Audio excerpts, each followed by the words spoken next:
அந்தநல்லூர் வடக்கு ஒன்றியத்தில் முத்தரசனூர் ஊராட்சி, கம்பரசம்பேட்டை ஊராட்சி, பலூர் ஊராட்சியில் அலுவலகம் சேர்த்திருக்கேன். எடுத்துச் சொல்ல ஆசைப்படுகின்றேன்.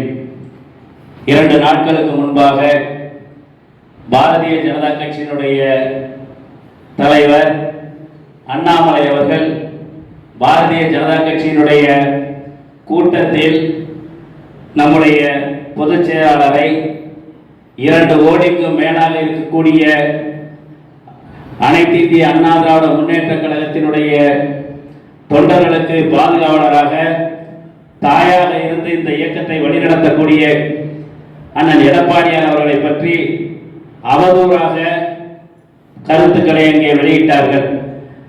தமிழக அரசியலிலே ஒரு தற்கொலை என்று சொன்னால் அது அண்ணாமலை தான் என்பதை அவருடைய பேச்சு எடுத்துக்காட்டி இருக்கிறது என்று இன்றைக்கு தமிழகம் முழுவதும் இருக்கக்கூடிய பொதுமக்களும் அரசியல் விமர்சகர்களும் பல அரசியல் கட்சியினுடைய தலைவர்களும் கூறிக்கொண்டிருக்கக்கூடிய நிலைமை ஏற்பட்டிருக்கிறது.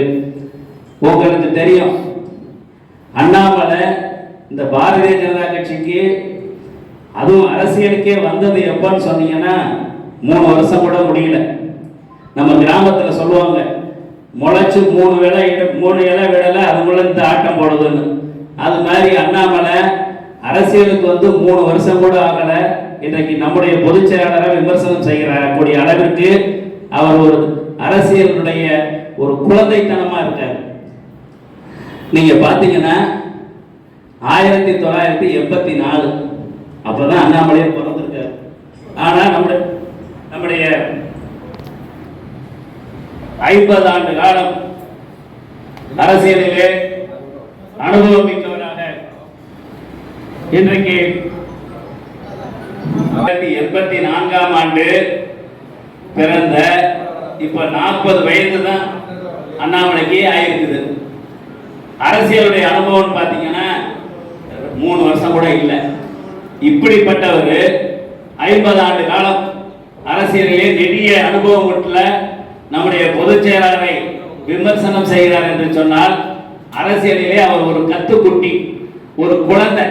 நம்ம அரசியலில் பார்த்தோம்னா எப்படி குழந்தையா இருக்குங்க, அந்த மாதிரி இன்னைக்கு அண்ணாமலை ஒரு குழந்தை மாதிரி அந்த கூட்டத்தில் பேசியிருக்காரு. அவர் பேசும்போது ஒன்று சொல்றாரு, அனைத்து இந்திய அண்ணா திராவிட முன்னேற்ற கழகம் 2026 தேர்தலுக்கு பிறகு தேர்தலில் 4வது இடத்துக்கு வந்துடும்.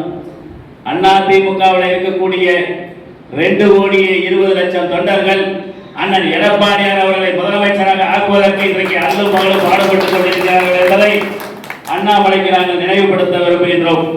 அது மட்டுமல்ல, அண்ணாமலை அதில் இன்னொரு கருத்தை சொல்றார். 2019 நாடாளுமன்ற தேர்தலின் பொழுது பாரத பிரதமர் மோடி அவர்கள் வாரணாசி தொகுதியிலே போட்டியிட வேட்புமனு தாக்கல் செய்வதற்காக அண்ணன் எடப்பாடியார் அவர்களை அழைத்தோம். அப்பொழுது அவர் தோற்கக்கூடிய வேட்பாளருக்கு நான் ஏன் வர வேண்டும் என்று நம்முடைய பொதுச் செயலாளர் சொன்னதாக ஒரு வடிகட்டின பொய்ய அண்ணாமலை சொல்லிட்டு இருக்காரு.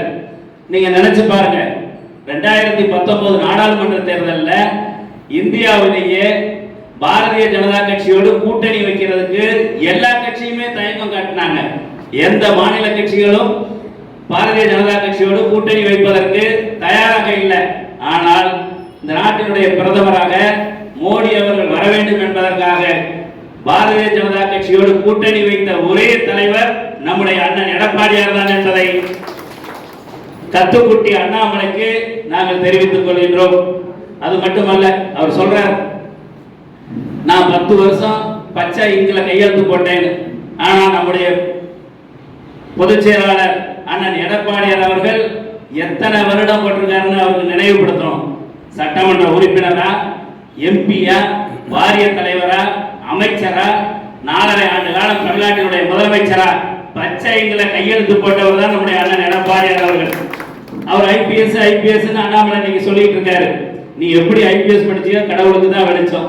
காவல்துறையை பொறுத்த வரையில அடிமட்ட பதவி, அந்த தொடக்க பதவின்னு சொன்னா அது எது? கான்ஸ்டபிள். காவல்துறையில ஒரு கான்ஸ்டபிளா இருக்கிறதுக்கு கூட தகுதி இல்லாத தரம் இல்லாதவர் தான் அண்ணாமலை. நீ எப்படி ஐபிஎஸ் ஆனியோ அது மக்களுக்கு தான் வெளிச்சம், கடவுளுக்கு தான் வெளிச்சம். அது மட்டுமல்ல, அண்ணாமலை இது போனார், இது பாத யாத்திரை. சுதந்திரத்துக்கு முன்னாடி காந்தியில் ஆரம்பிச்சு எத்தனையோ தலைவர்கள் பாத யாத்திரை போயிருக்காங்க. ஆனா அண்ணாமலை போனது பாத யாத்திரை அல்ல, அது ஒரு வசூல் யாத்திரை. எல்லா மாவட்டத்திலையும் அவர் நடக்கிறது எவ்வளவு நேரம் பாத்தீங்கன்னா ஒரு 2 கிலோமீட்டர் நடப்பாரு. இந்த 2 கிலோமீட்டர் நடக்கிறதுக்கு அங்கே இருக்கக்கூடிய தொழிலதிபர்கள், பல முதலாளிகள் இடத்துல கோடிக்கணக்கான ரூபாயை வசூல் செய்தவர் தான் இந்த அண்ணாமலை. நீ நம்முடைய பொதுச் செயலாளர் அண்ணன் எடப்பாடியாரை பற்றி பேசுவதற்கு உனக்கு எந்த தகுதியும் இல்லை என்பதை நாங்கள் இந்த கூட்டத்தின் வாயிலாக அனைத்து இந்திய அண்ணா திராவிட முன்னேற்ற கழகத்தினுடைய தொண்டர்கள் சார்பாக நாங்கள் தெரிவித்துக் கொள்கின்றோம். அதனுடைய தலைவர் ஸ்டாலினை விமர்சனம் பண்றது மாதிரி பேசுவார்.